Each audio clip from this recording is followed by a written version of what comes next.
What if I told you that the Philippines, once seen as the sick man of Asia, now holds one of the largest foreign currency reserves in Southeast Asia? From a country that struggled with debt in the 1980s, to a nation now sitting on tens of billions of US dollars in reserves, the Philippines' journey is nothing short of remarkable. But here's the real question. Can this massive stockpile of dollars, yen, euros, and gold really guarantee the country's economic future? Or is it just a temporary shield against global shocks? Today, we dive deep into the Philippines' hidden economic weapon, its foreign exchange reserves, and what this means for every Filipino's future. Stay tuned, because the story of how the Philippines quietly built its financial fortress might surprise you. Before we talk about the Philippines, let's understand the basics. When you hear the term foreign exchange reserves, or simply Forex reserves, it might sound complicated. But the idea is actually simple. Imagine a family saving money, not just in their local bank, but also in dollars, euros, and maybe even some gold jewelry. Why? Because if the value of their local money falls, those savings in foreign currencies can protect them. For a nation, it's the same principle, only on a much, much larger scale. These reserves are the assets held by a country's central bank. In the Philippines, that's the Bangko Sentral ng Pilipinas, BSP. They're stored in the form of foreign currencies like US dollars, Japanese yen, euros, and Chinese yuan. Gold reserves, which are a timeless store of value. Special drawing rights, SDRs, from the International Monetary Fund, which act like emergency credits a country can use. Government bonds or securities from other countries, usually safe and stable economies like the United States or the European Union. But why are reserves so important? Think of them as the emergency shield of the economy. Let's say global oil prices suddenly double. Since the Philippines imports most of its oil, it would need more US dollars to pay for the same amount. If the reserves are healthy, the central bank can release dollars into the system to prevent the peso from collapsing. Or imagine a financial panic, investors pulling money out, worried about instability. Without reserves, the peso would free fall. With reserves, the BSP can step in, buy pesos with dollars, and stop the panic. Reserves are also used to 1. Stabilize the currency. If the peso drops too fast, reserves can be deployed to slow the fall. 2. Pay foreign debts. Governments borrow in dollars. Reserves ensure the Philippines can repay on time, keeping trust high. 3. Cover imports. From fuel to machinery to food, the Philippines buys a lot from abroad. Reserves ensure we can keep importing, even if exports fall. 4. Boost investor confidence. When foreign businesses see a country with strong reserves, they feel safer investing, knowing there's a financial cushion. Now here's the kicker. Reserves don't just protect against disasters, they're also a symbol of economic strength. Think about it this way. A household with savings can survive sudden hospital bills. A company with cash reserves can survive a bad year. And a nation with strong foreign reserves can survive global recessions, wars, or pandemics. Without them, the country becomes vulnerable to outside forces it cannot control.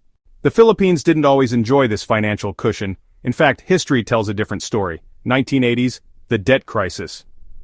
During the Marcos era, the Philippines was drowning in foreign debt.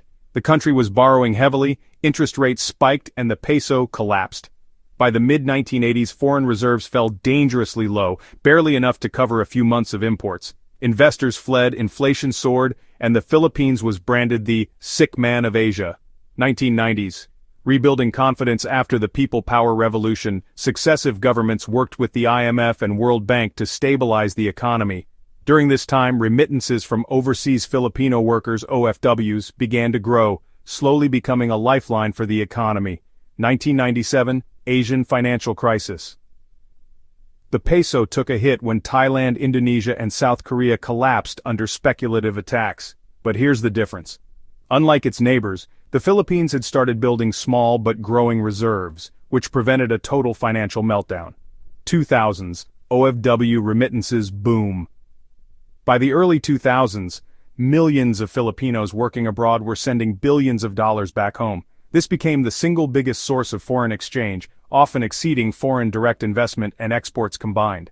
The BSP smartly used these inflows to build reserves instead of letting them flood the system unchecked. 2010's BPO industry growth. Another game-changer was the rise of the business process outsourcing (BPO) sector. Call centers and IT services brought in billions of dollars annually, further strengthening the peso and the reserves. By 2019, just before the pandemic, the Philippines' foreign reserves stood at around $88 billion, a stunning turnaround compared to the crises of the past. 2020, the pandemic test. When COVID-19 shut down economies worldwide, the Philippines faced its toughest challenge in decades. Exports dropped, tourism vanished, and unemployment surged. Yet the country's reserves actually grew, reaching over $100 billion by 2020. How? Because while the economy suffered, OFW remittances proved surprisingly resilient, and the BSP actively borrowed and managed its assets to keep the reserves strong. So where exactly do these billions come from? 1. OFW remittances. Every year, around $30 to $35 billion flows into the Philippines from millions of Filipinos abroad. This steady stream is the backbone of the reserves. 2. BPO revenues. The Philippines is the world's BPO capital. Revenues from call centers, IT support, and online services add another $30 billion annually. 3. Exports, electronics, semiconductors, and agricultural products bring in foreign currency, though not as much as remittances and BPO. 4. Foreign investments and loans. Bond issuances and foreign direct investments add to the reserves, especially when investors trust the Philippines. 5. Gold holdings. The BSP holds significant gold reserves. In fact, gold prices often rise during crises, boosting the value of the Philippines' holdings. All these sources combined allow the Philippines to maintain one of the strongest reserve positions in the ASEAN region, often ranking just behind Singapore, Thailand, and Indonesia. Let's put this into perspective. Economists often measure reserves by how many months of imports they can cover. A safe level is at least 3 months. As of today, the Philippines can cover more than 7 months of imports with its reserves.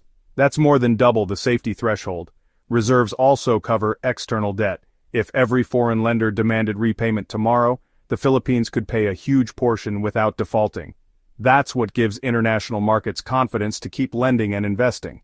Think of reserves as a financial shield. They don't make a country rich overnight, but they prevent economic collapse during global shocks. Now comes the million-dollar question, or rather the $100 billion question. Can the Philippines' foreign reserves secure its economic future? The short answer, yes, but only if used wisely. Let's break it down. Strengths. 1. Crisis protection. The reserves protect the peso from wild swings like during oil price hikes or sudden capital flight. 2. Investor confidence. Strong reserves attract foreign investors, boosting long-term growth. 3. Debt stability. With high reserves, the Philippines can pay its debts and avoid default. But here's the catch. Reserves alone don't guarantee prosperity. Challenges. Ahead. 1. Dependence on OFWs and BPOs. What if automation reduces BPO jobs? What if stricter immigration rules hit OFW remittances? 2. Trade deficits. The Philippines imports more than it exports. Without competitive industries, reserves could be drained. 3. Global shocks. A prolonged war, global recession, or major financial crisis could force the Philippines to burn through reserves faster than expected. 4. Population growth. The Philippines has a young and growing population. If job creation lags, even big reserves won't prevent social and economic strain. So, reserves are like armor. They can protect, but they don't fight the battle for you. The real fight is about sustained economic growth, industrialization, and innovation. Looking forward, can the Philippines keep growing its reserves and transform them into lasting economic power? Opportunities. Expanding the digital economy beyond call centers into AI, fintech, and software development. Developing manufacturing and exports so the country isn't so reliant on imports. Investing in renewable energy to reduce dependence on imported oil. Strengthening the peso by managing inflation and encouraging domestic production. If the Philippines can channel its reserves into long-term investments like infrastructure, education, and technology, then yes, the reserves can secure future prosperity. But if reserves are left as just numbers in the central bank's account, without addressing the root issues of productivity and competitiveness, then the wealth could easily fade. The Philippines story is inspiring. A nation that once struggled with debt now holds billions in reserves, enough to face crises with confidence. But the real challenge isn't just about having money, it's about using it wisely.